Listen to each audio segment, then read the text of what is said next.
soir, je ne viens pas en spectatrice du destin, mais en artisan de ma liberté. Sous l'ombre de cette fin de semaine, je me tiens debout face à tout ce qui a tenté de m'enchaîner. Je refuse de porter le poids des échecs passés une seconde de plus. Ma foi n'est pas un murmure, c'est un décret qui résonne maintenant dans l'invisible. Je pointe du doigt chaque muraille dressée sur mon chemin, chaque porte qui a refusé de s'ouvrir malgré mes efforts. Que la stagnation tremble ce soir. Je ne demande plus la permission d'avancer, je déclare que les barrières d'acier qui bloquaient mes projets, ma paix et ma joie s'effritent à cet instant précis. Écoutez le fracas des chaînes qui cèdent.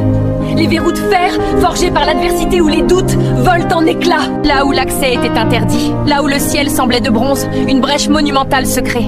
Rien de ce qui est divinement prévu pour moi ne peut rester sous clé. La résistance expire maintenant. Je vois les portes de l'opportunité pivoter sur leurs gonds.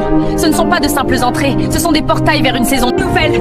Les connexions bloquées se libèrent, les ressources retenues affluent, et la clarté remplace la confusion. Ce qui était verrouillé hier devient mon terrain de conquête aujourd'hui. Je traverse le seuil avec une assurance renouvelée. Je ne regarde plus en arrière vers les verrous brisés. Je fixe l'horizon de ma victoire. Mon mouvement est fluide, ma progression est inarrêtable. Je marche sur les décombres de mes anciennes limites, revêtu d'une force que rien ne peut corrompre ni freiner. Cette nuit n'est pas une fin. Je scelle cette libération dans mon esprit et dans ma réalité. Je dormirai dans la paix du conquérant, sachant que demain, le chemin est libre. C'est accompli, c'est établi, et je marche désormais dans une liberté sans entrave. Au nom puissant de Jésus-Christ. Amen.